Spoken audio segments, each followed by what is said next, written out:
할렐루야. 2024년 10월 18일 금요일 아침입니다. 지난 밤도 잘 주무셨나요? 일교차가 커지는 요즘 우리 감기 조심하시고 건강 유의하시기 바랍니다. 계속되는 통독의 말씀, 오늘 새벽 묵상은 마가복음 5장에서 6장입니다. 그 중에 5장, 절망 속에서 희망을 주시는 예수님. 한 번은 터키 뉴스에 한 어부 바합 에르데미르라는 분이 폭풍 속에 살아남은 이야기가 화제가 되었습니다. 거친 바다에서 배가 뒤집혔고 모든 희망이 사라진 것처럼 보였죠. 하지만 그는 기적적으로 구조가 되었어요. 그의 생존 비결은 단순했습니다. 물에 뜬 부위를 꼭 붙잡고 있었다라는 거예요. 마찬가지로 삶의 폭풍 속에서도 우리가 붙잡아야 할 희망이 있습니다. 예수님께서 그 희망이신 줄로 믿습니다. 오늘 본문 마가복음 5장은 절망 속에 있는 두 사람에게 하나님이 어떻게 희망을 주셨는가를 보여줍니다. 마가복음 5장은 절망에 빠진 사람들의 이야기입니다. 두 가지 극심한 절망의 이야기를 전하죠. 한 사람은 거라사인의 지방에 있는 귀신 들린 사람입니다. 또 한 사람은 회당장 야이로의 딸, 12년 동안 혈류병을 앓는 여인입니다. 이들 모두는 자신의 힘으로 해결할 수 없는 문제를 안고 있는 거죠. 귀신 들린 사람은 더러운 군대 귀신이 들려 사람들로부터 버림받아 무덤에 거하며 마치 짐승처럼 살아가는 사람이었어요. 또 한 사람은 12년 동안 혈류병을 앓았습니다. 혈류병은 당시 의학적인 진단을 내릴 수는 없지만 자궁출혈, 월경과다 등등으로 표현합니다. 다시 말해 피가 멈추지 않는 거예요. 당시 혈류병은 단순한 신체적 질환을 넘어서 그 사회적, 종교적 의미가 매우 컸습니다. 유대교 율법에 따르면 출혈은 부정한 것으로 간주되었죠. 지속적인 출혈은 사람들을 예배 공동체와 사회로부터 고립시켰습니다. 이게 레위기 15장에 나온 이야기예요. 혈류병을 앓는 여인은 타인과 접촉할 수 없고 정결 규례 때문에 성전에 들어가거나 정상적인 사회생활을 할 수 없었어요. 이러한 이유로 혈류병은 육체적 고통뿐만 아니라 심각한 사회적, 정서적 고립을 초래한 병이었습니다. 이 두 사람은 모두 자신의 힘으로는 문제를 해결할 수 없는 절망에 빠져 있었습니다. 인간의 한계 속에 인간은 절망을 느끼게 되는 거죠. 오늘날 우리의 삶도 마찬가지입니다. 질병, 경제적인 어려움, 관계의 파탄 등등 우리를 무너뜨린 절망들이 있습니다. 최근 한 설문조사에 따르면 많은 사람들이 미래에 대한 불확실성으로 인해 불안을 느끼고 있다고 하죠. 코로나 팬데믹 이후로 정신건강 문제가 급증했고 사람들이 겪는 스트레스와 불안이 날로 심각해지고 있다라는 거예요. 마치 혈류병을 앓던 여인처럼 우리는 여러 가지 방법으로 문제를 해결해 보려고 합니다. 하지만 그럼에도 불구하고 상황은 나아지지 않죠. 이러한 절망 속에서 우리는 무엇을 할 수 있을까요? 비자 문제가 걸려 있습니다. 영주권이 생각보다 빨리 나오지 않되고 진행이 되지 않아요. 공부를 하고 있고 직장이 잘 잡히진 않아요. 가정의 문제도 발생합니다. 자녀들에 대한 걱정도 늘어갑니다. 이민의 생활을 하면서 이런저런 일들 많이 벌어지죠. 또한 믿지 않는 가족들로 인해 어려움도 있습니다. 또한 교회적으로 걱정 아닌 걱정은 많은 분들이 한국을 방문하셔서 즐거운 시간을 보내시고 행복하시면 참 좋은데 교회로서는 많은 분들이 출타하시니까 걱정은 조금 됩니다. 그럼에도 숫자와 상관없이 우리는 해야 할 예배는 당연히 최선을 다해 드려야 합니다. 이런 우리의 현실적인 어려움이 있을 때 우리가 의지할 수 있는 것이 무엇일까요?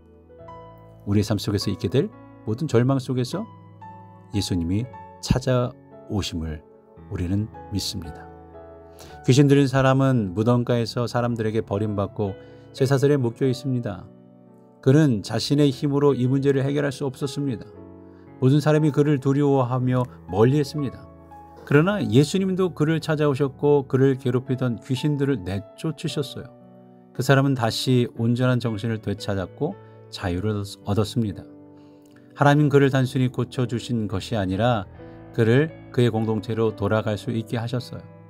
다시 관계를 만들어 내게 하셨죠. 혈류증을 앓던 이 여인 역시 절망 속에 있었습니다. 12년 동안 많은 의사들에게 돈을 썼지만 여러 다방면으로 고치려고 했었지만 돈을 다 쓰고 고침이 없는 아무 효험이 없고 심지어 병은 더 심각해졌죠. 그는 사회에서 고립된 상태였고 사람들 앞에 나서는 것조차 두려웠습니다. 그러나 혈류증 여인인 야이로에 따른 예수님의 옷자락에 손을 댔을 때 즉시 나음을 받았어요. 오히려 예수님은 그녀의 믿음을 칭찬하셨습니다. 그녀는 예수께서 소녀야 일어나라 달리다굼 하셨을 때 죽음에서 살아났습니다. 예수님은 그녀의 믿음을 칭찬하며 그녀의 육체적, 정서적, 영적 문제 모두를 해결하셨습니다. 하나님은 우리의 고통을 아시고 그 고통을 해결해 주시는 분이셨습니다. 하나님은 우리를 외면하지 않으시고 우리의 절망 속에서 희망을 줍니다. 마태복음 5장은 예수님의 은혜와 능력을 통해 절망 속에 있던 이들이 회복되고 치유되는 장면을 생생하게 그립니다. 절망 속에서도 하나님의 은혜는 새로운 생명을 주시고 있음을 보게 되죠. 이런 하나님은 오늘도 우리의 삶에서 역사하십니다. 일하고 계십니다. 암투병 중에 한 여성이 의료진의 도움을 받아 기적적으로 회복한 이야기를 들어보신 적이 있을 겁니다. 그는 자신의 치유 과정을 통해 하나님께서 함께 하심을 깨닫고 다른 사람에게 희망을 나누는 삶을 살고 있죠. 또한 2018년 태국의 한 동굴에서 12명의 소년과 축구 코치가 갑작스러운 홍수로 인해 갇힌 사건이 있었어요. 그 기사를 보게 되면 그들은 몇 주 동안 고립된 상태에서 생존이 불확실한 절망적인 상황에 있었죠. 하지만 전 세계의 구조팀이 함께 힘을 합쳐 그들을 구출했을 때 그들은 마침내 안전하게 구조될 수 있었습니다. 그들이 구조될 수 있었던 것은 외부의 도움과 희망을 잃지 않은 믿음 때문이죠. 우리도 이 세상에서 여러 가지 절망적인 상황을 만날 수 있습니다. 만나고 있죠. 하지만 하나님은 우리의 인생의 동굴에서 벗어날 수 있도록 희망을 주십니다. 하나님은 그 속에서 우리를 놓지 않으시죠. 그분은 우리의 눈물 속에서도 일하십니다. 우리가 보지 못하는 곳에서 구원을 준비하고 계십니다. 우리가 스스로 해결할 수 없는 문제에서 하나님은 우리의 구원이 되십니다. 오늘도 하나님은 우리의 삶 속에서 절망을 희망으로 바꾸시도록 일하고 계시는 줄로 믿습니다. 오늘 우리가 읽어나가는 마가복음 5장은 절망 속에 빠진 두 사람에게 예수님께서 희망을 주는 이야기를 담고 있습니다. 귀신 들린 사람과 혈류증 여인은 모두 인간의 힘으로는 해결할 수 없는 문제를 겪었습니다. 하지만 예수님을 만남으로 완전히 새로운 삶을 살게 되었죠. 하나님은 우리의 모든 절망을 아시고 그 절망 속에서 희망을 주시는 분입니다. 우리도 인생의 문제 속에서 예수님을 바라보며 그분의 능력을 신뢰할 수 있기를 간절히 축원합니다. 우리 한번 다짐하며 이 하루를 출발해 볼까요? 들으신 말씀, 읽으신 말씀을 생각하면서 다짐하며 출발합니다. 내가 직면한 절망의 상황 속에서 예수님을 붙들겠습니다. 하나님의 은혜가 나의 삶에 어떻게 역사하고 있는지 기대하며 나아가겠습니다. 우리 기도하며 나아가겠습니다. 사랑의 하나님, 우리를 절망 속에서 외면하지 아니하시고 찾아오셔서 희망을 주시는 은혜에 감사를 드립니다. 우리의 삶 속에서 늘 주님의 손길을 느끼게 하시며 절망 가운데서도 소망을 놓지 않도록 도와주옵소서. 우리 안에도 영적인, 육적인, 경제적인, 신분적인, 가정적인 환우와 근심과 걱정 속에 계신 분들이 있습니다. 이들을 도와주시옵소서. 믿지 않은 영혼들을 위해 기도합니다. 태신자들이 주님께 돌아오게 하옵소서. 우리 모두에게 주님이 희망이심을 믿고 오늘도 승리하는 삶을 살아가게 하옵소서. 감사드리며 우리와 함께 하시는 예수 그리스도의 이름으로 기도하옵나이다. 아멘.